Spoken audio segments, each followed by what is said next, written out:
बस्ती में घाघरा नदी इस वक्त कहर ढा रही है। नदी का जलस्तर घटने की वजह से कटान तेज हो गई है।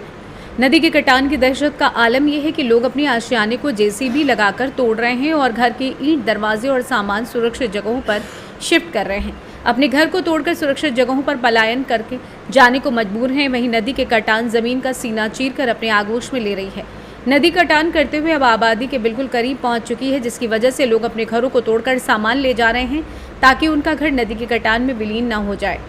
बस्ती सदर तहसील के कलवारी रामपुर तटबंध के किनारे बसे मईपुर, बदलापुरमा, महुआ पार, कला के मदहरवा गांव पर संकट के बादल मंडराने लगे हैं। घाघरा नदी कटान करते हुए गांव की दहलीज पर दस्तक दे चुकी है। कटान करते हुए घर बड़े बड़े पेड़ को ताश के पत्ते की तरह बहा ले जा रही है। अब नदी गांव के घरों के बिल्कुल करीब पहुंच चुकी है। गांव वालों को डर सता रहा है कि कहीं उनका घर नदी में न समा जाए, इसलिए अपने घरों को जेसीबी लगाकर तोड़ रहे हैं। सारा सामान सुरक्षित जगहों पर पहुंचा रहे हैं। गांव वालों का आरोप है कि जिला प्रशासन और बाढ़ खंड कटान को रोकने के लिए कोई ठोस कदम नहीं उठा रहा है। गांव वालों में लगातार रोष बढ़ता जा रहा है। गांव वालों ने राम जानकी मार्ग को जाम कर कटान से बचाने की प्रशासन से गुहार लगाई। बाढ़ की वजह से जहां हजारों बीघा खड़ी फसल बर्बाद हो गई, वहीं अब बाढ़ का पानी घटने की वजह से कटान तेज हो गई है, जिसकी वजह से हजारों बीघा जमीन कटकर नदी में विलीन हो चुकी है। आइए जानते हैं इस विषय में डीएम रविश गुप्ता, विधायक दूधराम एवं ग्रामीण का क्या कुछ कहना है। की दक्षिणी सीमा पर सरयू नदी के द्वारा वर्तमान में उसका जलस्तर घट और बढ़ रहा है, जिसके कारण कटान की एक समस्या आ रही है। रिसेंटली आबादी के क्षेत्र में भी मईपुर क्षेत्र में ये नदी जा रही थी, जिसके कारण कटान की घटना हो रही थी। इस विषय में जो जिनके आवास प्रभावित हुए हैं उनको तत्काल बाढ़ शरणालय में राजस्व प्रशासन द्वारा भेजा गया है एवं उन्हें राहत की राशन किट वगैरह प्रोवाइड कराई गई है। एवं जो लोग प्रभावित हुए हैं एवं आगे प्रभावित होंगे उनके विषय में आवासीय पट्टे का आवंटन भी तहसील द्वारा किया जा चुका है। एक बिंदु बार बार जो उठ रहा है वो बाढ़ खंड द्वारा जो कार्रवाई की जाने का लोग अनुरोध कर रहे हैं। इस विषय में बाढ़ खंड अधिशासी अभियंता ने अवगत कराया है कि चलती बाढ़ में उनके द्वारा तकनीकी रूप से बहुत व्यापक कार्य नहीं किया जा सकता है। वो कार्य जो है वो सूखे पीरियड में ही होते हैं। पूर्व में भी उनके द्वारा इस क्षेत्र में चैनल डीपनिंग, ड्रेजिंग वगैरह करवाई गई थी, परंतु उसके बाद भी इस तरह का कटान हो रहा है। तो तात्कालिक रूप से उनसे कहा गया है कि जो भी छोटे स्तर के इंतज़ाम हो सकते हैं जिनसे तात्कालिक सहायता मिले उसे वे करें। तो उसके लिए उन्होंने अपनी टीम को लगाया है कि वहाँ पर किसी प्रकार से कटान रोका जा सके, पर मुख्य रूप से इसमें रिहेबिलिटेशन की ही कार्रवाई की जाएगी, जिसके लिए पूरे तहसील को मुस्तैद कर दिया गया है कि आगे भी जहाँ जहाँ कटान होती जाएगी उनको जो भी रिलीफ देनी है वो तत्काल दे दी जाए। यहाँ ग्रामीणों से बात हुआ कि सारे अधिकारी वहाँ रहेंगे, जितने अधिकारी हैं, चाहे बारखंड हो, चाहे एसडीएम हो साहब हो, तहसीलदार साहब हो, बारखंड के जो अधिकारी हैं सब लगे हैं। और जो सत्तर पर रात देखिए जनरेटर मंगाया जा रहा है, दिन में काम हो रहा, रात भी काम होगा कि रात के लिए जनरेटर जो भी व्यवस्था होगा सारे लगेंगे। हम अधिकारी लोग के धन्यवाद देना चाहते हैं कि एकदम पूरी तरीके से जो धरना हुआ अधिकारी लोग ने अनुरोध किया, हमने अनुरोध किया, गांव वालों को विश्वास दिलाया गया कि अब के बचाने के लिए पूरी कोशिश करेंगे। बेड़ारी लग जाते हैं, क्वार्टर लग जाते हैं। क्या समस्या है? कटान लगल बा।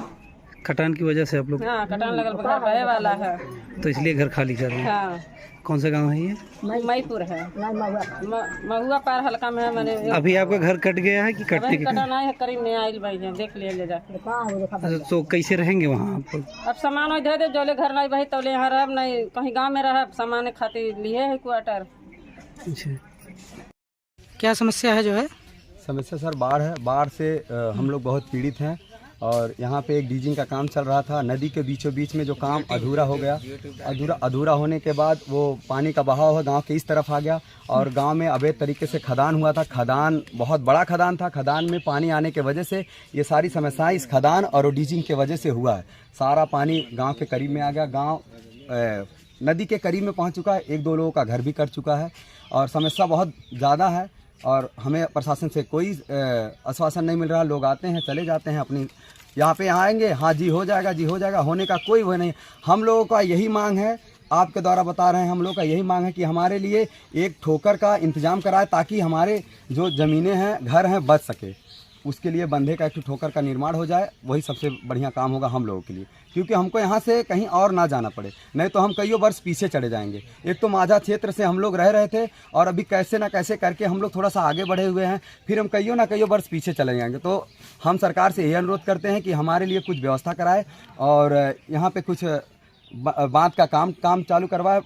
बाढ़ खत्म होने के बाद कोई यहाँ पे आता नहीं, बाढ़ जब रहेगा तो बहुत सारे अधिकारी आते हैं, यही समस्या है। अभी तक कितने घर बह गए हैं जो है? अभी तक 2 घर बह गए हैं, बाकी एक साथ से लाइन का जो पीछे का हिस्सा है घर का, कम से कम 100-150 घर का एक साथ में है। जहाँ क्या समस्या है? सर समस्या है कि हम लोग का देखो नदी कटान चालू हो गया है और जो पहले जो मतलब वो ज़मीन था सब मतलब फसल सब नदी में विलीन हो गया है और ये दो घर कट भी चुके हैं और इस समय नेकपाल और तहसीलदार डीएम साहब जो भी आते हैं सब मतलब वो स्कूल में उन लोगों का व्यवस्था करते हैं। तो स्कूल में हम लोग का व्यवस्था कब तक होगा सर? हम लोग का यही गुजारिश है कि बंदे के उस पार जो ज़मीन है हम लोग का बैराड़ी अतमाल या महुआ पार कला का जो भी ज़मीन है वो हम लोग को ज़मीन मिलना चाहिए। जो अवैध तरीके से दूसरे लोग ने कब्जा किया है वो हम लोग का हमारा हक हमको चाहिए। कब तक हम लोग स्कूल में व्यवस्था करेंगे या अदर जगह ही जाएंगे? हम लोग का तो फसल नुकसान हो चुका है, लेकिन जो हम लोग का निवास है वो तो हम लोग को संपूर्ण तरीके से मिलना चाहिए। जैसे प्रशासन आता है तो जैसे जिनका घर बह गया है या जिनका बहने वाला उनको जो है प्राइमरी में विद्यालय में शिफ्ट किया जाए। प्राइमरी में करते हैं, प्राइमरी में कब तक? अभी तो प्राइमरी मान सकते हैं कि अभी 4-6 दिन स्कूल बंद कर सकते हैं, लेकिन बच्चे कहाँ जाएंगे? वो भी पढ़ने के लिए तो वो रहेगा। मतलब कोई अस्थाई नहीं है, बस वो लोग ये मतलब वीडियो बना के चल जाते हैं और कुछ करते नहीं है कि कहते हैं कि मैं करूँगा। हम लोग का ज़मीन जो उस पार, हम लोग का यही मांग है कि हम लोग को ज़मीन दिया जाए। ये ज़मीन कहाँ पर है? ज़मीन हमारा बैराड़ी अतमाली का जो बॉर्डर है बैराड़ी मुस्ताकम में पड़ता है। उस पार है कि इस पार? बंदे उस पार है। क्या नाम है आपका? हमारा नाम धर्मेश कुमार यादव है। घर यही बैराड़ी अतमाली में महुआ पार कला के बीच में पड़ता है। ठीक। क्या नाम है आपका? हमार भूतन देवी। क्या समस्या है? समस्या यह बा घर द्वार कटत बहत बाटे, यह समस्या बा और कौन बा लगत तो आराम रहा, कुछ दुख आई के मुड़े पे।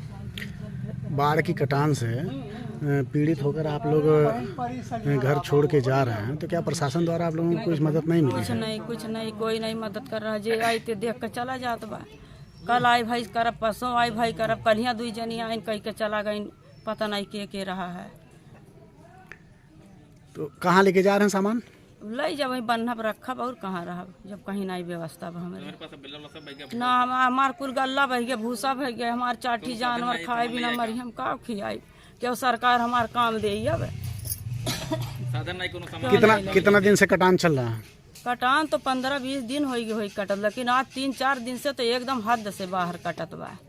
आज रात में इतना कटान लाग है कि माल दूसरा घरे बह जाये आज राती हम कट के, लेकिन कुछ राहत हो गया। बस्ती से सी न्यूज़ संवाददाता धर्मेंद्र की रिपोर्ट।